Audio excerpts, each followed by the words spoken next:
Egyptian President Hosni Mubarak vowed to scrap it in his 2005 elections campaign.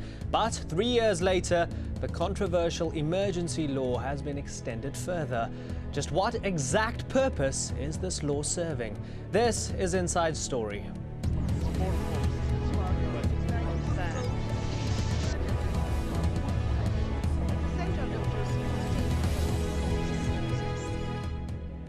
Hello, I'm Imran Garda. Has the state of emergency in Egypt turned the country into a police state? Well, opposition parties had hoped a new anti-terrorism law would be introduced that would eventually lead to greater democracy. But the government now says it needs more time to write the legislation, as Beth Ann Howe reports. Emergency law was imposed in Egypt after President Anwar Sadat was assassinated in 1981. The law has been continually extended every 3 years since then. Under the state of emergency, police have greater powers, basic constitutional rights are suspended, and there is widespread censorship. The law strongly curtails any non-government political activity. Street demonstrations are banned, and all political organisations must be formally approved. A number of pro-democracy activists were arrested in April after a strike shook Cairo, with protests for several days. Officially, around 17,000 people are imprisoned under the law, but it's estimated that the number of political prisoners runs as high as 30,000. During his election campaign in 2005, President Hosni Mubarak promised to end the state of emergency. Just last year, he outlined the details of a new constitutional law to be written. And we have the new constitutional amendments that are here in order to contain terrorism and to destroy its plans and supporters without implementing the emergency laws. These new laws have been taken from laws implemented in countries all over the world in order to fight against terrorism. And those countries have even stronger laws that saves society from its danger and allows for additional judicial supervision to protect the citizens and preserve their rights and freedoms.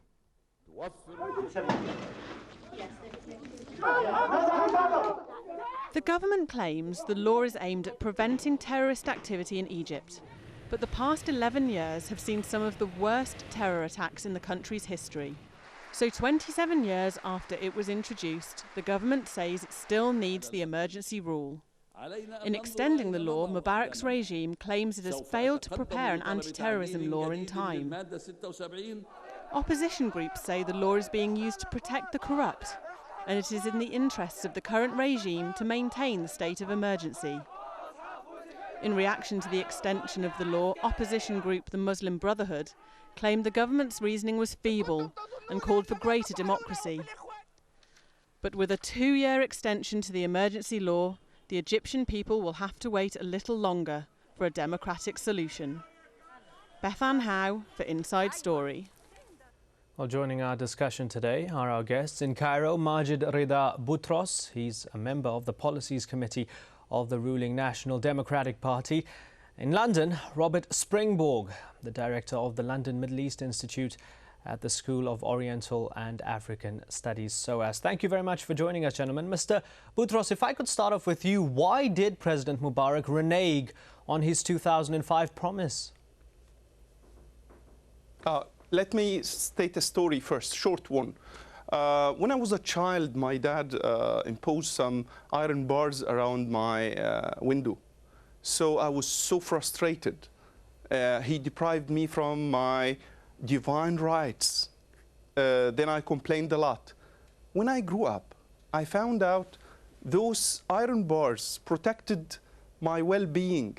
And if I were at his position, I would have imposed it. This is the same thing happens in Egypt. Not only in Egypt, but in all turmoil regions and the Middle East and the West. What's happening? Political systems impose restrictions to protect their own people.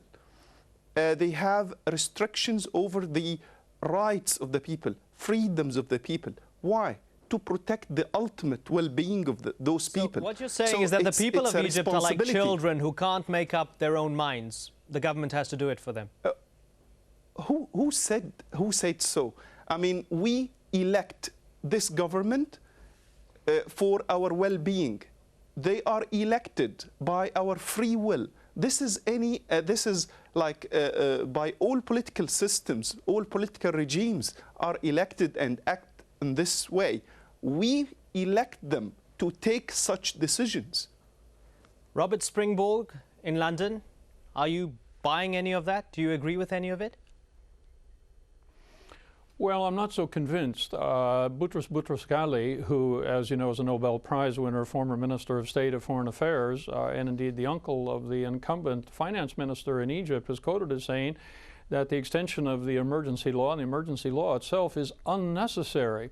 And I think that's a view that's widely held, not only at those lofty heights of the Egyptian political elite, but of course on the street. And if we look at this from an objective perspective, the last real act of terrorism in Egypt proper was in November of 1997 in Luxor. Now, it's true to say there were the bombings in Taba, but Taba is a rather special case. So in Egypt as a whole, the rate of terrorism is not as high as in fact it is in some European countries. So if European countries don't merit an emergency law, why indeed should Egypt merit one? Majid Reda Boutros, do you want to respond to that? Well, I think my counterpart is not living in a turmoil region like the Middle East. If he were living in here, he would have seen insurgents caught up in the last month in Egypt with explosives. They were from Hamas, sent by Hamas to prepare explosive, God knows for what reason. I mean, Sudan is destabilized. Jordan, I mean, we are not sure. Lebanon, Palestine, Iraq. I mean, this is a turmoil region. I mean, we are jeopardized all over the world. We have terrorist activities here in Egypt. So with all risks, those risks, we cannot risk our stability. I mean, this is not a leisure that we can sacrifice. This is a line in sand we cannot cross. This is the responsibility of the government we have elected. We have entrusted them to protect our well-being and our security. I mean, let me tell you something. As a political analyst, as a political scholar, I would betray my profession if I just allow or endorse any emergency law restricting the people without a dire need for it. There is a dire need for it. Otherwise, I would have just alleged that those risks are there. Would you deny that those risks are there in Egypt? If you deny it, now I would endorse the cancellation of such a terrorist act. All right, let's pose that to Robert Springborg. Mr. Springborg, do you deny that those risks are there in Egypt at this particular time? Look, I don't think the risks in Egypt are particularly great. And we must recall that I am sitting here in London, although I've lived in Egypt off and on since 1965. So I have, if it's true to say, been exposed to destabilization and radicalism and indeed terrorism. Yes, that's true. But here in London, the view that's presented by the Prime Minister of Egypt and indeed by many of his cabinet members who come here regularly, as you know, to influence decision-making about investments within that country by fund managers in the City of London, we are always presented with the view of Egypt as being a very peaceful place where the threat of terrorism has basically been eradicated, where it's a fine venue for investment. And the promotion of tourism also in London, the UK more generally, in Europe and the world as a whole, emphasizes when pushed that don't worry about political instability in Egypt, everything is fine. So the government wants it both ways. It wants to say to those who can help it, such as those investing money or who will come and spend their tourist pound, that everything is fine in Egypt. And then on the other hand, they're trying to say, when they want to extend this emergency law, that no, in fact there's lots of terrorism around, and it's only due to our vigilance as a result of this law that it's being interdicted. So there is a fundamental contradiction here, and the facts are pretty clear. Namely, Egypt does not confront a really serious terrorist threat, certainly any more serious than many of the neighboring states which do not have emergency laws. So I don't think that the real objective of this legislation and its extension is in fact to interdict terrorism. I think it's rather to intimidate the opposition so that it's not capable of going about the perfectly normal job of being a loyal opposition to the incumbent government. Mr. Boutros, does the government have a draft anti-terrorism law ready? Is it in the process of being formulated? Well, let me first answer Mr. Robert.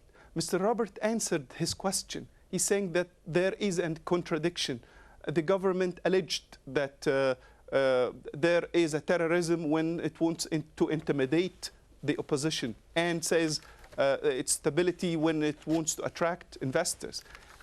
The answer is that he said it. I mean, we have a very suitable environment for investors because we are combating terrorism by such a law.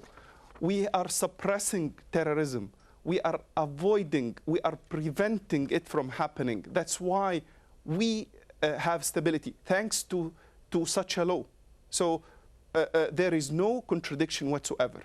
The second part of the question or the argument, when we're talking about the draft of the anti-terrorism law or anti-terror law, we are drafting it. It needs a continuing debate and discussion with the civil society.